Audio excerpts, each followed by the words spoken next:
Well, you're watching Morning Live on SABC2, just showing you the group that will be performing for us when we conclude our program this morning. You'll hear some of their music.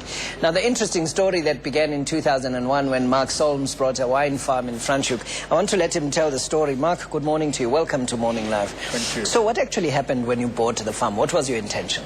Well, I'd lived in England for many years. I'm originally South African, but I left in the bad old days and then came back to take over this farm with the intention of transforming one little tiny piece of the country, a sort of citizen-sized task. What did you do? How did you transform it? Well, it took a while, first of all, to properly understand what the nature of the problems are, because it's very complicated, long history on these wine farms. The things that have gone wrong there have gone wrong over a very long time. So it was initially just a process of getting to know each other and getting to, when I say each other, I mean myself and the farm workers. Because I don't know if everybody realizes that the way that things are set up in the winelands still today is pretty much you acquire a farm with people who live on it. Yeah. And, it's a very serious business and it's a very substantial responsibility. So how many people lived on the farm when you acquired it? When I first got there were just 7 families, but since then we've expanded and taken over 2 neighboring farms. So, we're now 180 people living on my farm. Okay. Tell us about the nature of the transformation. How do the families take part and what role do they play in the farm? Okay. Well, it was first a matter of jointly understanding what happened in the past and facing up to it. We brought academics in, we brought historians, archaeologists. We literally dug up the past on the farm. The sort of thing that happened, for example, is when the archaeologists, together with the farm workers, dug up the pre-colonial artifacts, because of course Bushmen and Khoikhoi had lived on that farm before it was so generously granted to my forebears. One of the farm workers, in digging with the archaeologists, finding these stone tools, he said, "You see, Professor," to me, "you see, Professor, my people were here before yours." And just a moment like that, completely changes your relationship and completely changes our joint relationship to that piece of land. So from that, we went on to a transformation of the ownership structure of the farm, because once you face that history, together, both sides realize something has to be done about this. And so what we did was an English friend of mine, Richard Astor, moved here from England, took over a neighboring farm, and then we also took over a 3rd farm.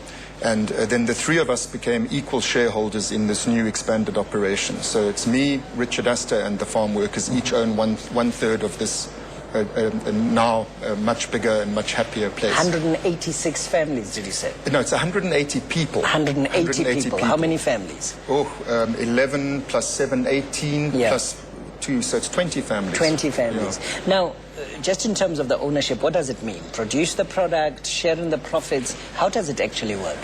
We share in everything. As I say, we each own a 1/3 share in the operation, and we've also amalgamated the 3 farms into one agricultural activity. Yeah. So although they're separately owned, in fact, each shareholder puts their land into the business. And so we make wine under one label, Solms-Delta. Yeah. Okay. And we share in the profits. And from those profits, we've been able to establish many important transformation programs in terms of undoing the damage from the past. So educational programs, after-school care for the kids, all sorts of things of that kind. But most important of all, one would think that ownership of the farm and ownership of the company would be the thing that changes people's lives the most, but it's really been a reclamation of the farm workers' culture that has done more than anything else, which is why I'm here today to talk to you about this harvest festival. Yeah. Tell us about it. Well, in any wine-growing country in the world, at the end of the harvest, the workers have a party. And this is a tradition in Italy, in France, in Spain, everywhere that wine is produced, but not here. Yeah. So, that was one of the many things that struck me when I came back here about the many abnormalities of our society was why don't we have a harvest festival? And of course, it's not difficult to understand if you look back over our history. First of all, the farm workers would have had probably no wish to celebrate. It wasn't a happy time. But probably if they had, it would have been considered a riotous assembly or something, those days. So we set up a few years ago this harvest festival, which we call the Franschhoek Oesfees. Yeah. Because, of course, the main language in the Boerland is Afrikaans. Yeah. And then we give free tickets to farm workers on all the surrounding farms in How many Franschhoek. farm workers come? Usually the audience is 3,000 to 4,000, and about a third of the audience is farm workers. And Ian Roberts and the guys will be performing there? Yep, the Radio Kalahari Orkes and many, they're a fantastic, well-known band, but we also have amateur bands from among the farm workers themselves. We've had a musical project to reclaim the sort of the musical heritage from slavery and from pre-colonial times. It's a fascinating story, Mark. Thank you so much. I'm sorry, but we've run out of time. Sure. Radio Kalahari, what's it called? Orkes, Radio Kalahari Orkes. Radio Kalahari Orkes. Hy sal speel vir ons as ons sê shap shap. Bly gerus ingeskakel. Welkom hier by ons.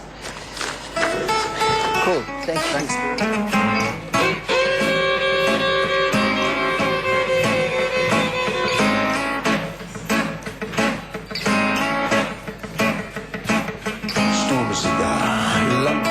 Omtrent so 1955. Daar dryver naam Duivel, hy die pistons wou laat jive. Een donker aand het die blinkblauw trein, die trots van die ou spoorweer, laat by Toos rivier verskyn en die Kaap is vergeleer. Duivel van Wyk, die treinbaas roep jou naam.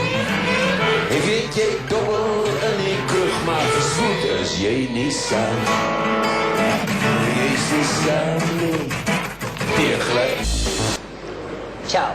Thank you very much, Christina, updating us on the weather. Okay, now, playing us out today is Radio Kalahari Orkes. They broadcast regularly from Radio Kalahari in Solms-Delta. They'll be taking part in the Solms-Delta Oesfees in Franschhoek.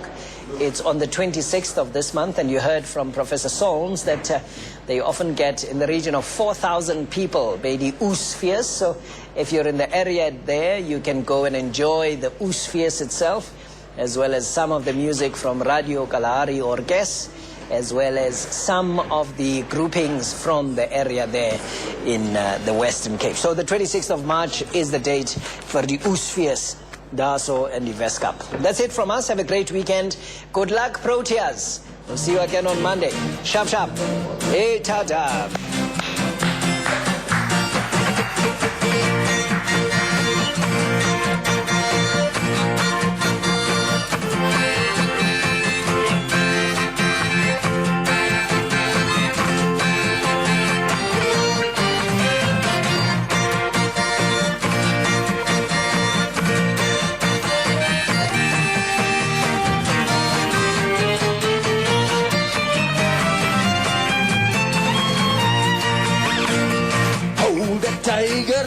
Hold that tiger, hold that tiger, hold that tiger.